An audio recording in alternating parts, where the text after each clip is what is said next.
तो दोस्तों स्वागत है आपका अर्थशास्त्र के पहले क्लास में। सबसे पहले आपको पता होना चाहिए ये अर्थशास्त्र होता क्या है। तो अर्थ का मतलब होता है, एक तरीके से आप देखें तो अर्थ का मतलब रुपए होते हैं, ठीक है। तो रुपए के बारे में पढ़ेंगे, किस तरीके से आदमी अपनी आवश्यकताओं को पूर्ति करेगा, किस तरीके से उसके बाद अगर कम रुपए भी आते हैं तो वो अधिक से अधिक संसाधन को प्राप्त कर सकेगा, किस तरीके से योजनाएं चलेंगी, किस तरीके से सरकार जो है। तो यहाँ पे पूरा हमने लिखा है कि अर्थशास्त्र वह विषय है जिसमें यह अध्ययन किया जाता है कि व्यक्ति, समाज, सरकार किस प्रकार अपने सीमित संसाधनों के द्वारा असीमित आवश्यकताओं की पूर्ति करता है।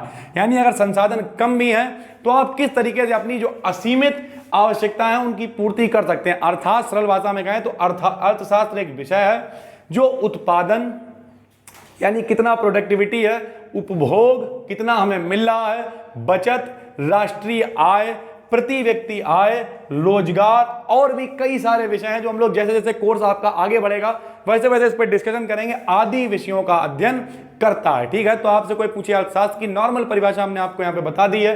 अभी जब हम लोग आगे बढ़ेंगे तो अभी काफी कुछ इसके बारे में पढ़ने को मिलेगा। अगर आप अर्थशास्त्र के प्रकारों के बारे में पूछेंगे तो दो तरीके का अर्थशास्त्र होता है, एक होता है व्यष्टि अर्थशास्त्र और एक होता है समष्टि अर्थशास्त्र। यहाँ पे थोड़ा सा समझने लायक बात यह है, व्यष्टि का मतलब सूक्ष्म अर्थशास्त्र होता है। ये सूक्ष्म क्या है, छोटे लेवल पे, हमारे लेवल पे, आपके लेवल पे जो छोटे लेवल पे काम होंगे, किसी फर्म के लेवल पे, किसी व्यक्ति के लेवल पे जो काम होंगे उसे हम लोग कहेंगे व्यष्टि अर्थशास्त्र यानी सूक्ष्म अर्थशास्त्र। बृहद अर्थशास्त्र यानी बड़े लेवल पे, सरकार के लेवल पे जो काम हो रहा है, राष्ट्रीय लेवल पे काम हो रहा है। जैसे यहाँ पे हमने लिखा था, देखिए प्रति व्यक्ति आय लिखा और राष्ट्रीय आय भी लिखा। तो जो बड़े लेवल पे काम हो रहा है वो सारे का सारा आएगा समष्टि अर्थशास्त्र में, ठीक है।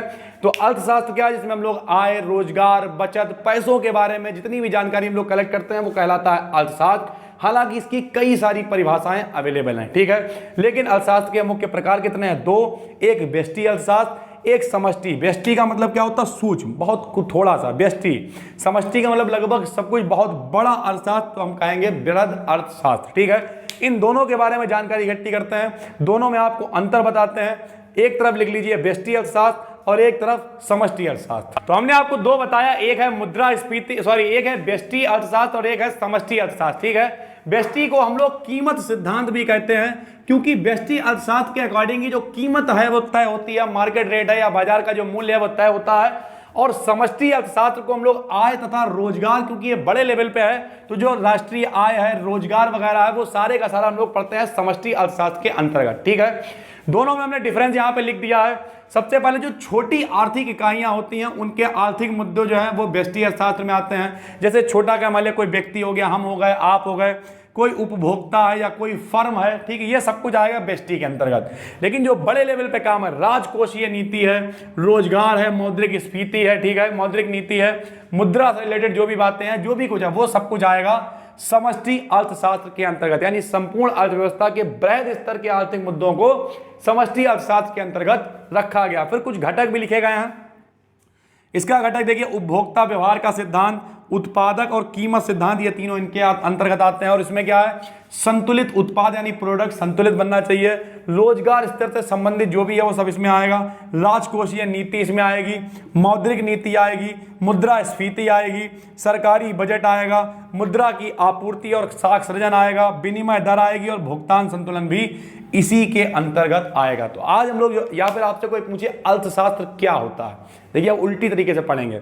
अभी हमने कहा था अर्थशास्त्र एक ऐसा विषय जिसमें ये पढ़ते हैं। अब देखिए अर्थशास्त्र एक ऐसा विषय है जिसमें क्या पढ़ते हैं हम लोग, व्यष्टि अर्थशास्त्र, समष्टि अर्थशास्त्र, उसके अंदर आ गए रोजगार के बारे में, मौद्रिक नीति के बारे में, राजकोषीय नीति के बारे में, किसी व्यक्ति की आर्थिक मुद्दों के बारे में, उपभोक्ता के आर्थिक मुद्दों के बारे में, फर्म के आर्थिक मुद्दों के बारे में। यानी जहां पर हम लोग अर्थ के बारे में पढ़ते हैं उसे हम लोग कहते हैं अर्थशास्त्र। अर्थशास्त्र कितने प्रकार का होता है, दो प्रकार का। बोलिए पहला कौन सा, व्यष्टि, इसी को हम लोग कहते हैं कीमत सिद्धांत। दूसरा होता है समष्टि, इसी को हम लोग कहते हैं आय तथा रोजगार सिद्धांत, ठीक है। व्यष्टि वाले में क्या होता है, व्यष्टि का मतलब थोड़ा, यानी जो छोटे लेवल पे अर्थशास्त्र का काम होता है, छोटी आर्थिक इकाइयों के लिए होता है, उसे व्यष्टि अर्थशास्त्र कहते हैं। जो बड़े लेवल पे, बृहद लेवल पे, राज्य के लेवल पे होता है, देश के लेवल पे होता है, उसे हम लोग समष्टि अर्थशास्त्र कहते हैं। ये पूरा आपका इंट्रोडक्शन अर्थशास्त्र के बारे में हमने आपको बताया।